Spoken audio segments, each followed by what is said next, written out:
भी बैठ जाओ और आप भी बैठ जाओ। तुम खड़े रहो, बस तुम खड़े रहो, आ जाओ। आप भी बैठ जाओ, बैठो आराम से बैठो, जब से खड़े हो आप।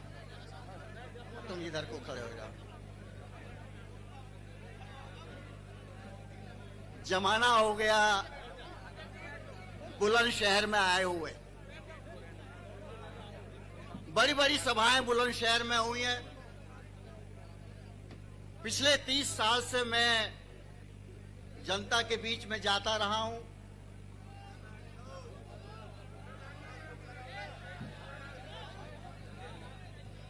कहीं सम्मेलन, कहीं सभाएं, और हर एक का मकसद बस एक रहा है, देश के किसानों की कैसे मदद की जाए। किसान हमारे आर्थिक स्थिति की रीढ़ है। सबसे ज्यादा काम अगर किसी में मिलता है तो गांव में खेती में ही लोगों को मिल रहा है।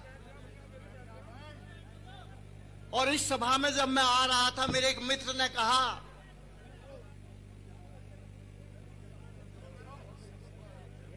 चुप रहो जरा, मित्र ने कहा कि जाके जरा जोश भर देना। अब मैं आया तो मैं देख रहा हूं आपने तो मुझ में जोश भर दिया।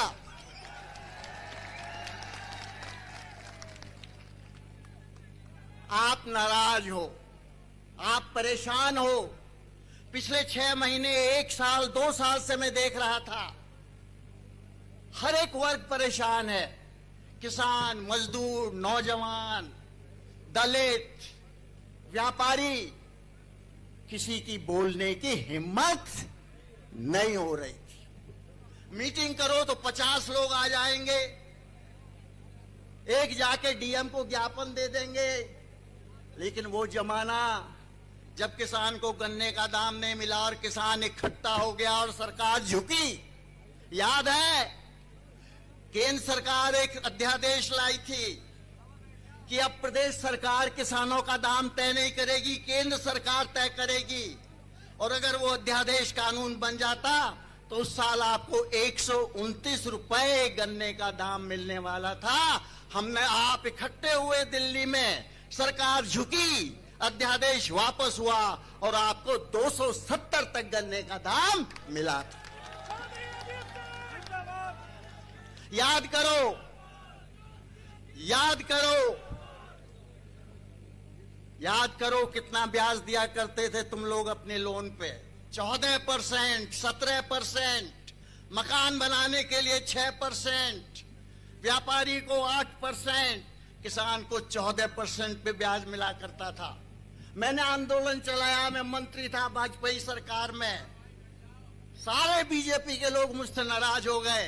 मैंने सरकार छोड़ी, लेकिन आपका ब्याज आज 5 रुपए और 7% पे पहुंच गया।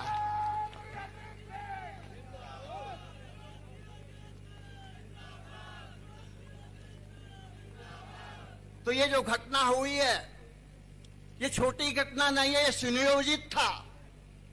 सरकार डरी हुई थी कि किसान परेशान है, कहीं खड़ा ना हो जाए, कहीं इकट्ठा ना हो जाए, कहीं अपने मन की बात ना करने लगे। मोदी की मन की बात तो सुनते सुनते तंग आ गए ना। सरकार को लगा कहीं जनता अपने मन की बात न सुनाने लगे, इसलिए उन्होंने सोचा कि जयंत के ऊपर हमला कर दो, किसी की फिर बोलने की हिम्मत नहीं पड़ेगी। यहां पुलिस के बहुत लोग खड़े, मैं कहना चाहूंगा, आप स्वतंत्र भारत की पुलिस हो, आप जनता की मदद करने के लिए पुलिस में हो, आप कानून व्यवस्था कायम करने के लिए हो, अपराधियों को रोकने के लिए हो। आपका काम जनता को ठोकने का नहीं है।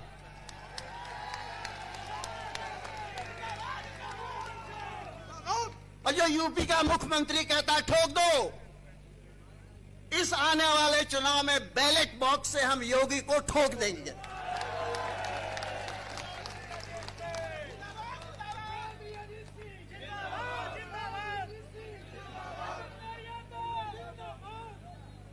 रोजगार खत्म हो रहे हैं, रेलवे बेची जा रही है, एयरपोर्ट बेचे जा रहे हैं, सरकारी कंपनी बेची जा रही है। टीवी में अब आपको आलू का दाम दिखाई नहीं देगा, किसान की आत्महत्याओं की खबर नहीं होगी, बेरोजगारी का रेट नहीं बताया जाएगा। टीवी में बस बैठ के किस तरह आपस में लड़ाया जाएगा, उसके अलावा कोई काम आज के दिन नहीं हो रहा है।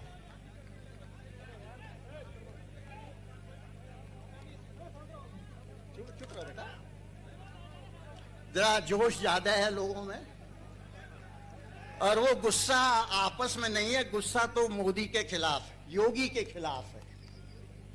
अपनों पे मत उतारो, मौका मिलेगा इस प्रजातंत्र में तुमको। कितना ही दबा लें, कितना ही अखबार और टीवी खरीद लें, जब ये जनता उठ खड़ी होती है कोई सरकार बचने वाली नहीं है। और आज ये जनता खड़ी हो रही है, क्यों? कब तक सहेगी? अगर यही नीतियां चलती रही तो गरीबी की रेखा में 50% आदमी डूब जाएगा। क्या हाल हुआ मजदूरों का? 45 डिग्री में बीवी बच्चों के साथ 400 किलोमीटर तक पैदल जा रहे थे। क्या डीएम हर 2 किलोमीटर पे एक ढाबा नहीं खोल सकता था?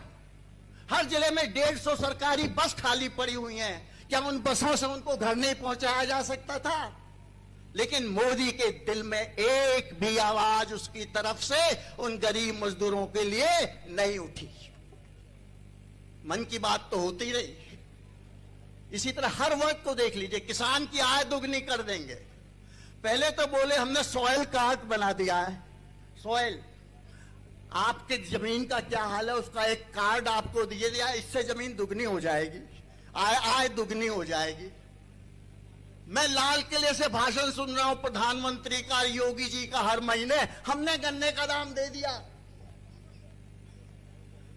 योगी जी कभी थोड़ा शर्मा के कह देते हैं अगले महीने दे देंगे।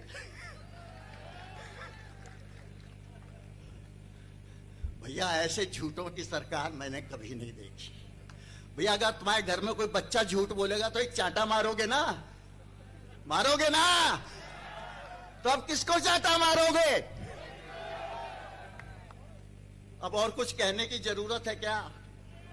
एक एक वोट। मैं महिलाएं नहीं देख रहा हूं यहां, वो भी जिम्मेदारी आपकी है, वो भी जिम्मेदारी आपकी है। एक एक वोट पड़नी है। ये लोकदल सपा का गठबंधन, इसको अब कोई रोकने वाला नहीं है।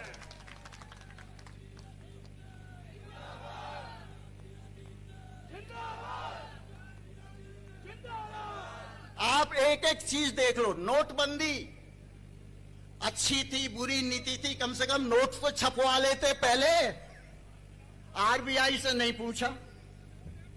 फिर जीएसटी लगा दिया, किस तरह लागू होगी, क्या कानून होंगे वो नहीं बनाया, रात को 12 बजे लगा दिया। 5 घंटे के अंदर सारा देश बंद कर दिया, सारी बिजनेस ठप कर दी। न चीफ मिनिस्टर से पूछा, न अफसरों से पूछा, बोला रात के 12 बजे 8 बजे घोषणा हो गई, सब चीजें बंद। जो आदमी किसी की बात न सुने, क्या ऐसा आदमी सत्ता में आना चाहिए? कभी गलती हो सकती है, लेकिन अगर आप लोगों की सुनोगे। फिर एक घोषणा हुई 21 दिन में कोरोना खत्म कर देंगे। किस साइंटिस्ट से पूछा था मोदी जी आपने? कोई साइंटिस्ट कह रहा है? सब कह रहे हैं चलेगा, अभी महीनों चलेगा। लेकिन मोदी जी ने कह दिया हम 21 दिन में खत्म करोगे, और आपने थाली बजा दी, मोमबत्ती जला दी। भैया ऐसे झूठों के चक्कर में मत पड़ो। समस्याओं के बारे में मुझे आपसे बताने की जरूरत नहीं है। बच्चों का क्या होगा? क्या ऑनलाइन पढ़ाई हो रही है बच्चों की? क्या जो आपके लोग नौजवान इंजीनियरिंग, टेक्निकल डिग्री, एग्रीकल्चर की डिग्री लेने चाहे थे, कहीं कोई यूनिवर्सिटी खुली हुई है? नौकरियां खत्म हो रही हैं। लेकिन हमारी टीवी क्या दिखा रही है? सुशांत राजपूत की हत्या हुई या आत्महत्या हुई। इनको आपस की कोई चिंता नहीं है।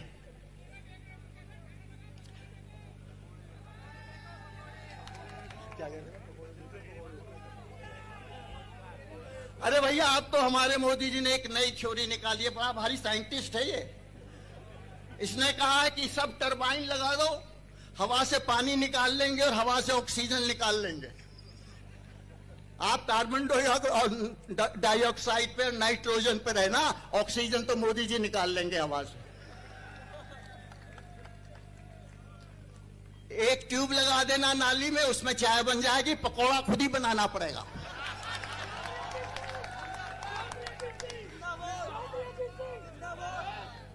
अरे भैया, आप पढ़े लिखे होशियार आदमी हो, कुछ बेपढ़े हैं, कुछ ज्यादा पढ़े हैं, सब हैं, कुछ अमीर हैं, कुछ हैं, कोई व्यापार कर रहा है, कोई नौकरी कर रहा है। आप एक आदमी बता दो जो आज खुश हो इस सरकार से, सिवाय बीजेपी। सारे देश में हर एक डिस्ट्रिक्ट में महल बना लिया। ये पैसा कहां से आया भाई? कहां से आ गया इतना पैसा? किसी पॉलिटिकल पार्टी ने कर पाई है आज तक ऐसा? तो सिवाय पैसा खींचने के इनका और कोई मतलब नहीं। आज कोई नौकरी, कोई ठेका, कोई ट्रांसफर आरएसएस सेक्रेटरी के बिना नहीं होता है। नवयुगों से एग्जाम लिया जाता है, रिजल्ट नहीं आता है। अभी एक नई घोषणा हुई है, रेलवे में नौकरी खत्म कर दी बहुत सी। बोले अब जो हायर करेंगे 11 साल के लिए सिर्फ हायर करेंगे। 11 साल के बाद क्या करेगा वो? कहीं नौकरी मिलेगी उसे? फिर नई पुलिस की भर्ती होगी, उसमें 5 साल तक वो टेम्परेरी रहेगा, जिससे आप पे ठोकता रहे आपको। ये योजना है इनकी, और कोई योजना इनके पास नहीं है। तो वह आप मुझे बता दो 3 तारीख को क्या करोगे? दोनों हाथ उठा के, दोनों हाथ, हल्ला मचा के जाना है, हल्ला मचा के। एक एक वोट पड़े। जय हिंद।